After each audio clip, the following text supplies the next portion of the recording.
So good afternoon, everyone again. So I'm again Shalutha Rajapakshe from the University of Nathuwa. So today I will be guiding you on how ROS can be used for navigation tasks and how it can be aided in your robotics application.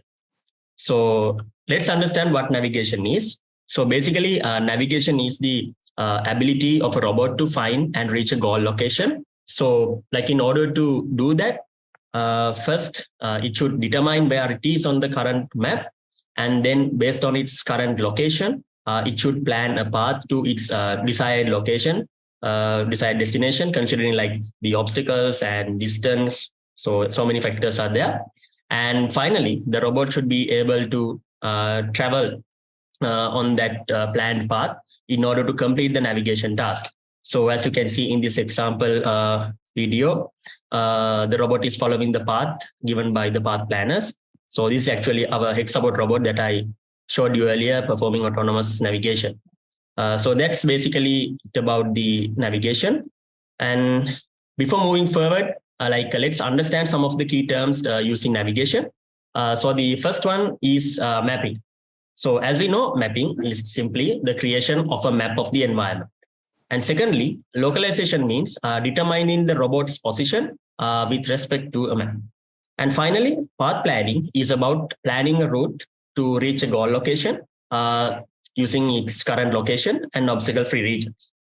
And basically, if we were to draw 3 circles using these 3 elements, it is like this, as you can see. So the most famous SLAM is located here in the simultaneous localization and mapping, where it is mapping and while localizing on the same map.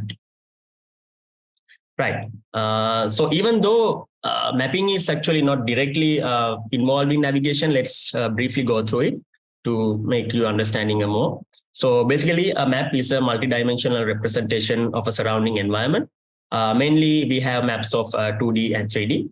And as mentioned earlier, SLAM is one of the most famous techniques for mapping while localizing the robot on that map itself. And even though SLAM is complicated and hard to implement by one itself, by using ROS, you can easily use it in your robotics application. So some of the most famous SLAM algorithms used with ROS are this G mapping, HectorSLAM, RTab map, or real-time appearance-based mapping, and ORB SLAM. So all of them have ROS packages pre-made. And you just need to download them and install to use with your robotics application. So let's see a small demo of mapping done in ROS. So this is the G mapping algorithm used with the Turtlebot robot. So it is basically equipped with a LiDAR. And as you can see, when the robot moves forward and perceives the environment through its LiDAR, the 2D map is getting updated. So these ash cells indicate free cells. Sorry. These ash cells indicate free cells, which means the robot can move through those cells. And the black cells, like these areas, so that means these are obstacle occupied cells, which means the robot cannot move through. So if you use a 3D mapping algorithm like RTab map or ORB SLAM, you can see the height of the obstacles as well on that map. So that is important. Basically, if your robot is operating in uneven terrains and if your robot is a drone or a flying robot, then you might need a 3D map rather than a 2D map. Right, moving forward. So next is the localization. So localization is one of the most essential parts of navigation. Basically, it is the ability of a robot to determine its current location with respect to its operating environment. So in order to do that, robot requires sensors to observe the external environment surrounding the robot, as well as it needs sensors to track and observe its own motion. So in localization, uncertainty is one of the barriers we should try to overcome. So, but we cannot 100% overcome, but we can reduce it. So basically, we can use external landmarks in the environment to reduce that if the thing is a robot. So let's consider this in a more real-world example. Assume you got kidnapped and got blindfolded and dropped in an unknown city. So now your uncertainty of your location is really high because you were blindfolded when you were picking there. So now you started walking and see a board of a shop which indicates the address of that shop. So suddenly your uncertainty reduces as you know some details of the city that you are currently located. So likewise, using landmarks, a robot can reduce its uncertainty about the localization as well. I hope you got that part. And the benefit of using ROS in your robotics applications is that it contains several localization algorithms where you can easily download and install to use with your application. Those packages are already pre-made and put in the GitHub, so you can easily clone it to your workspace and use with your application. So one of the most popular such algorithms is AMCL, or this adaptive Monte Carlo localization algorithm.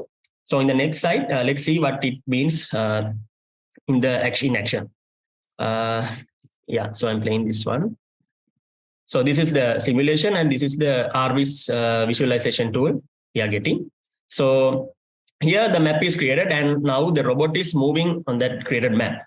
As you can see, initially the spread of these green particles or dots is high, as without any landmarks, the robot cannot predict where it is because it doesn't know. And one thing, each of these green particles tells us an estimate of the robot's current location. However, as you can see now, next the robot moves around and sees many landmarks. Then gradually the spread of these green particles reduces, as now the robot has more confidence to say where it is with the help of these landmarks, which is the same thing that I explained in using that real world example. And kindly note that these localization algorithms are complex algorithms which involves heavy mathematics. But through ROS, you can easily use those already implemented packages with your robot.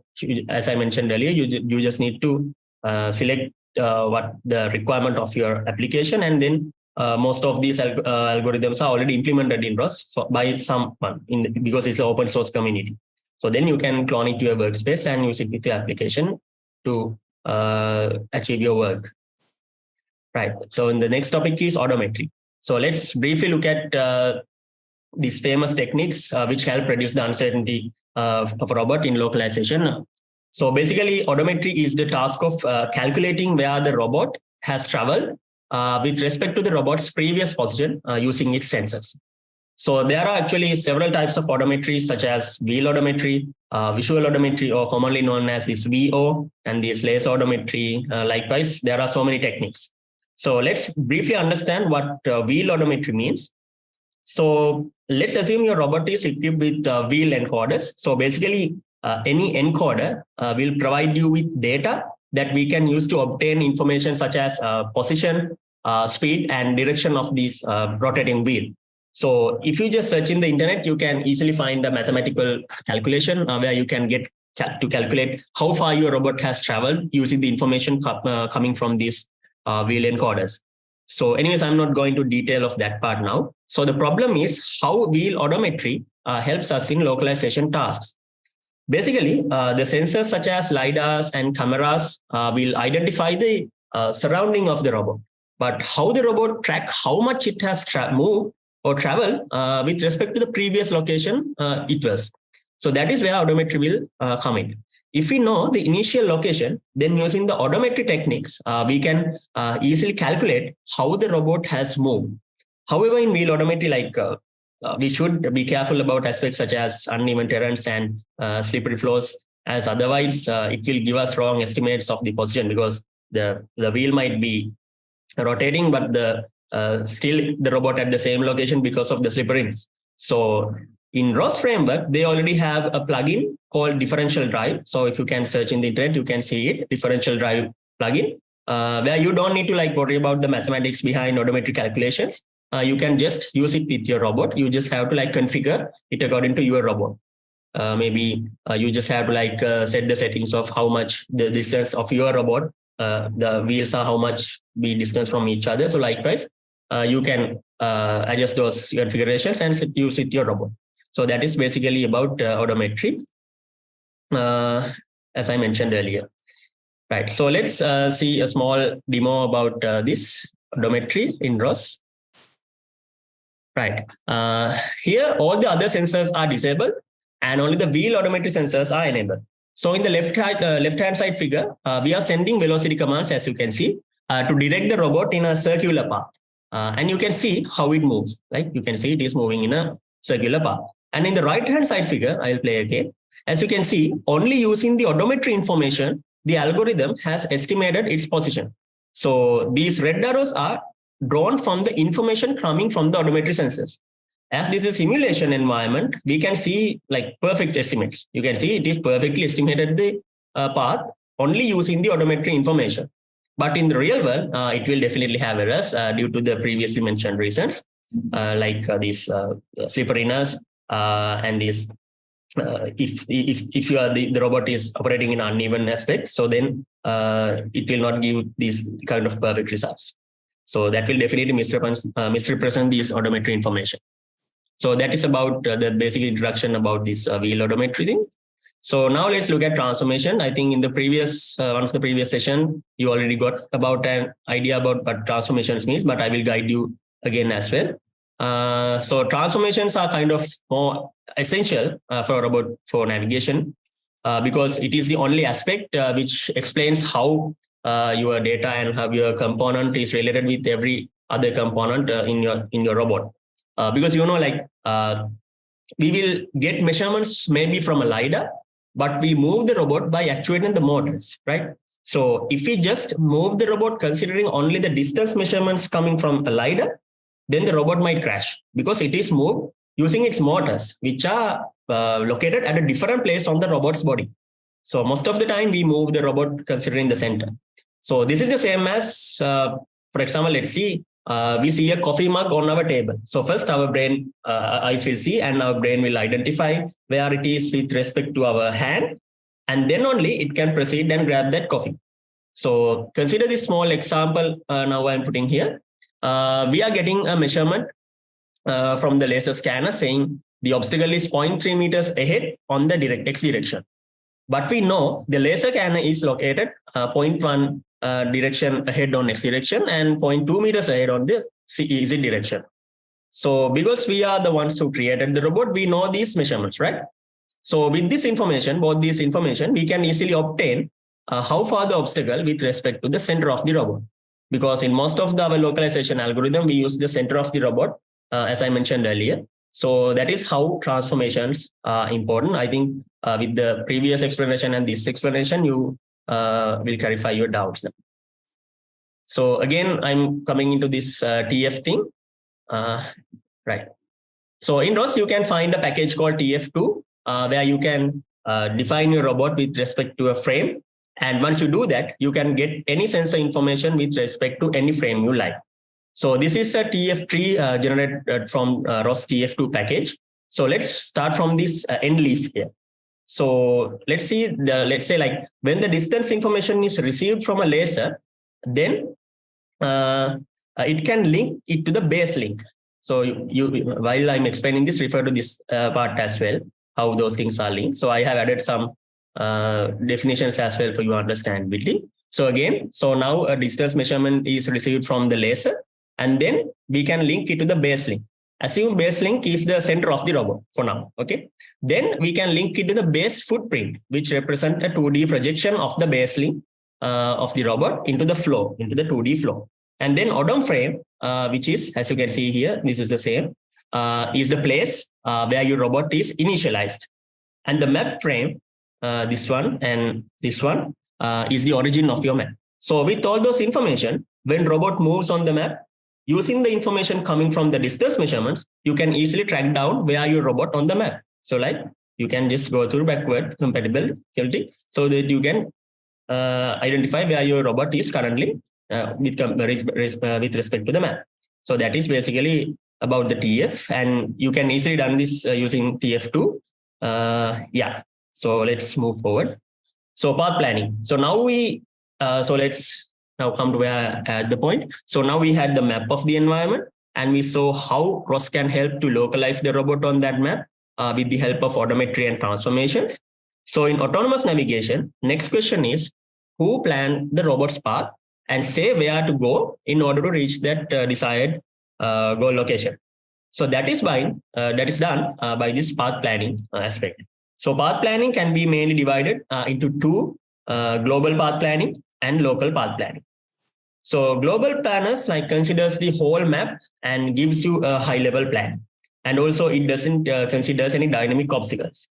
On the other hand, local planners only consider a small surrounding area, which is perceived real time using its sensors.